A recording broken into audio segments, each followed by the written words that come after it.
Bonjour à tous et bienvenue dans cette nouvelle vidéo YouTube. Aujourd'hui, le thème de la vidéo, ça va être comment avoir confiance en soi. Pour ceux qui ne savent pas, je suis psychologue et du coup, j'accompagne les gens pour qu'ils puissent prendre confiance en eux. Et le premier point par lequel je commence toujours, c'est de parler de l'amour de soi. Car comment est-ce qu'on peut avoir confiance en soi sans s'aimer un minimum? Et ça, c'est vraiment quelque chose qui est très important à mes yeux. C'est vraiment de pouvoir savoir que on vaut la peine. Et du coup, je vais un petit peu vous expliquer dans cette vidéo différents outils. Donc la première chose pour avoir confiance en soi, c'est que au départ, on n'a pas forcément confiance en soi. Et ça, c'est important de le savoir. C'est déjà de fake it till you make it. C'est de vraiment faire comme si on a confiance en soi, même si on n'a pas confiance, parce que c'est ce qu'on dégage qui est perçu. Ce qu'on dégage, c'est à la fois dans le langage corporel, donc de se tenir droit, de parler clairement, de parler lentement, intelligiblement. C'est le premier point pour montrer cette confiance. Même si on a peur, même si on a des doutes, même si on se dit est-ce que vraiment je suis légitime, la posture, l'élocution, c'est vraiment très important, c'est le langage corporel, de montrer qu'on est ouvert et pas tout renfermé sur soi, recroquevillé, mais vraiment de montrer que ok, je suis là et simplement j'ai cette confiance qui me tient droite. Un autre point pour avoir confiance en soi, c'est aussi justement l'amour de soi, de se dire en fait, je mérite ce qui arrive, je mérite le meilleur dans ma vie, je sais que j'ai de la valeur, etc.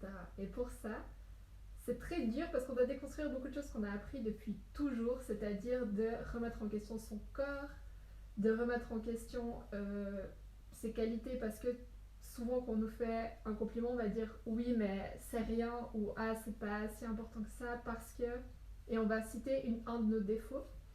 Du coup, de pouvoir vraiment prendre en compte nos qualités et prendre en compte nos défauts. J'adore l'image de la broderie. Si vous avez une belle broderie, d'un côté ce sera tout beau et tout, et de l'autre côté il y aura tous les nœuds de la broderie, et si vous coupez les nœuds, la broderie tombe. Donc l'un ne va pas sans l'autre. Et ça, c'est très important aussi de le savoir.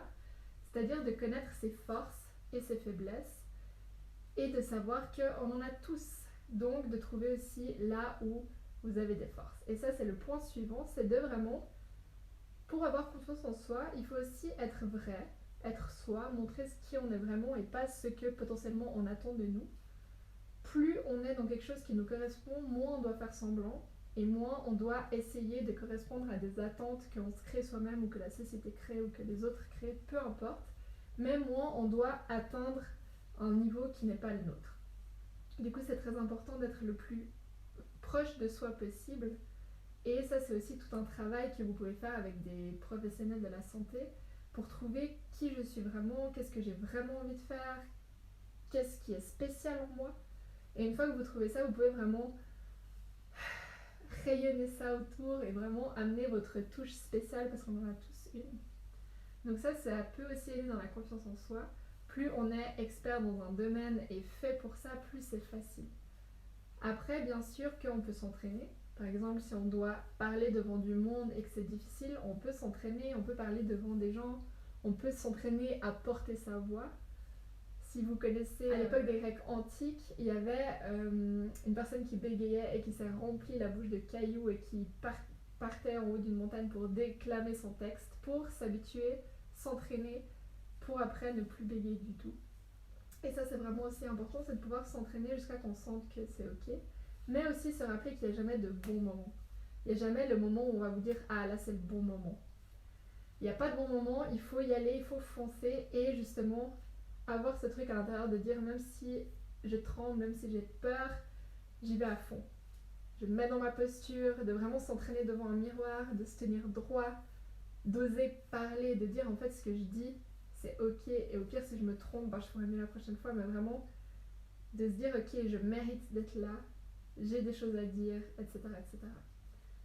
Aussi, pour avoir confiance en soi, c'est important d'avoir une bonne image de soi. Ça veut dire que s'il y a quelque chose de votre corps ou de votre visage que vous n'aimez pas, souvent déjà vous allez tellement focaliser dessus que dans votre cerveau ça va se déformer. Par exemple, si j'ai un trop grand nez, je vais le voir encore plus grand que ce qu'il est. Ou si j'ai des trop grosses hanches, je vais les voir encore plus grosses que ce qu'elles sont. Et c'est de se rappeler que là où on focalise notre attention, eh bien, ça grossit dans notre cerveau. Du coup, c'est important de se rappeler que notre vision des choses, elle est influencée par l'attention qu'on y porte. Et si on porte de l'attention sur nos qualités, ça aide aussi. Mais aussi de pouvoir mettre en valeur ces particularités. C'est pas un problème d'avoir des spécificités. Par contre, plus on arrive à les mettre en avant plutôt que d'essayer de les cacher, et ben plus ça va être beau. Parce que d'un coup, on assume. Comme là, par exemple, vous voyez ma coupe de cheveux, vous dites peut-être ah c'est bizarre et tout, mais en fait moi j'adore, je slay avec ça. Et si j'étais en mode j'essaie de cacher, je fais genre, je mets un foulard un peu, mais on voit, ça va faire bizarre, on va se dire mais en fait t'as essayé de faire quoi? T'es pas allé à fond dans le truc. Et c'est ça aussi qui est important, c'est d'aller à fond pour se dire en fait moi j'aime et il y a quoi. D'ailleurs souvent les premières personnes qui portent, si je prends l'exemple par exemple des Yeezy, les premières personnes qui ont mis des Yeezy on disait mais c'est quoi ces chaussures super moches, ou les Balenciaga là, c'est quoi ces chaussures super moches et tout, et d'un coup à force qu'il y ait des gens qui les portent avec l'assurance et tout, d'un coup ça devient la plus grande mode parce qu'on se dit ah c'est ça en fait, ils dégagent un truc quand ils portent ça, alors qu'en fait c'est dans leur attitude. Et en vrai on peut porter n'importe quoi tant qu'on a l'attitude, tant qu'on own it, et ben en vrai ça casse tout. Donc du coup de trouver aussi dans votre style votre patte à vous, trouver qu'est-ce qui vous ressemble et tout, et après de l'assumer à 100%, de dire en fait moi je suis comme ça. Et en fait vous allez voir que cette confiance elle se dégage aussi de vous. Si par exemple j'arrive vers vous énervé, vous allez répondre en étant soit hyper terrorisé ou soit en vous énervant aussi. Mais pareil, si j'arrive avec confiance, ben vous allez vous adapter à mon état à moi. Et c'est très important, c'est que notre état, il influence la réponse de l'autre. Du coup, si vous arrivez avec confiance, sans vous dire ah c'est un peu bizarre ma coupe, nan, nan, sans vous justifier, juste en mode that's me, hey hey. Et du coup, les gens ils vont même pas peut-être se poser de questions, peut-être ils vont se poser des questions, peut-être ils vont vous faire des remarques, et quand ils vous font une remarque, dire bah ouais j'aime bien, et à quoi? Est-ce que tu payes mon loyer? De vraiment se dire en fait le but c'est que votre vie c'est vous qui la vivez, donc autant faire des choses que vous aimez. Vous pouvez tester, vous pouvez essayer, mais vraiment de se dire en fait on a tellement de façons d'être qu'autant qu'on trouve chacun la nôtre. Et aussi ce qui est important c'est de trouver des personnes qui nous inspirent. Si je reprends les particularités physiques, de trouver des gens qui ont un peu les mêmes, ce que vous qualifiez comme défauts. Typiquement moi j'adore Ashley Graham qui est une mannequin américaine je crois, qui est hyper belle, enfin vraiment je la trouve magnifique, et qui vraiment elle slay, elle est là, et en fait ça fait du bien, ça veut dire où on regarde et on se dit ah ouais on arrive à s'inspirer, ah tiens ça donne bien et tout. Même Alicia Keys par exemple, j'adore ses looks, ses cheveux et tout, et elle aussi elle own son truc, elle est là et elle rayonne. Et de se dire ben autant si on a des défauts, par exemple si on trouve qu'on parle trop fort, ou si on trouve qu'on a un trop grand nez, ou si on trouve que nos sourcils ils sont trop comme ci, trop comme ça, trouver des gens qui ont ça et qui vous inspirent, qui vraiment vous vous dites ah ouais cette personne vraiment elle m'inspire, je la trouve belle, je la trouve inspirante, je la trouve excellente, et de pouvoir vous dire bah en fait je peux m'inspirer de cette personne, je peux moi aussi créer quelque chose autour de ça. Et ça c'est hyper important de trouver des modèles. Et le dernier point que je vais aborder c'est vraiment de s'encourager, de se dire je suis fière de moi, là j'ai bien réussi, de se faire des petits pep talks comme ça, de se dire déjà de bien s'entourer, d'avoir des gens autour de soi qui nous encouragent, ou alors d'avoir personne, mais pas en tout cas d'avoir des gens qui jugent. Je suis sûre que vous connaissez des gens qui sont en mode, je sais pas, d'un coup vous êtes là et tout, ils font t'es bizarre toi. Je suis bizarre, et alors? Vraiment de dire en fait moi je suis moi. Si vous me trouvez bizarre, allez voir ailleurs. Si vous me trouvez gênante, allez voir ailleurs. Vraiment de s'entourer de gens qui vous poussent vers le haut et pas qui projettent leurs propres doutes sur vous. On n'a pas besoin de ce genre de négativité dans notre vie. Du coup vraiment de vous entourer de gens qui vous tirent vers le haut, qui voient la vie différemment, qui vous inspirent, etc.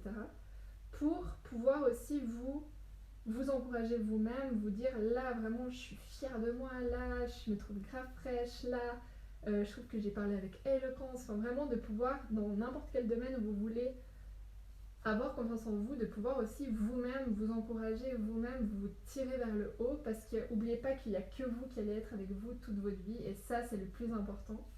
Et un petit conseil que je donne souvent au cabinet, c'est de vous dire, ok, quand j'aurai 80, 90 ans, que je serai seule dans ma chambre, etc., qu'est-ce que je vais regretter et de quoi je vais être fière, et il n'y aura que vous avec vous-même. Même s'il y a des gens autour, il n'y aura personne dans votre tête avec vos regrets, avec vos remords et avec vos fiertés. Donc prenez ce recul, dites-vous, est-ce que dans le futur je vais regretter ça, ou est-ce que je vais plutôt regretter de ne pas l'avoir fait. Et ça vraiment, ça donne une force qui est assez dingue. Du coup, comme d'habitude, je vous laisse mettre dans les commentaires quelles sont vos techniques pour avoir confiance en vous. N'oubliez pas que vous pouvez faire tout ce que vous voulez, où vous voulez, quand vous voulez, avec qui vous voulez, car personne ne paye votre loyer. Si quelqu'un a quelque chose à vous dire, demandez-lui. Laisse-moi regarder. Qui a payé ma dernière facture de mon loyer? C'est moi-même, donc tu n'as rien à me dire. Period.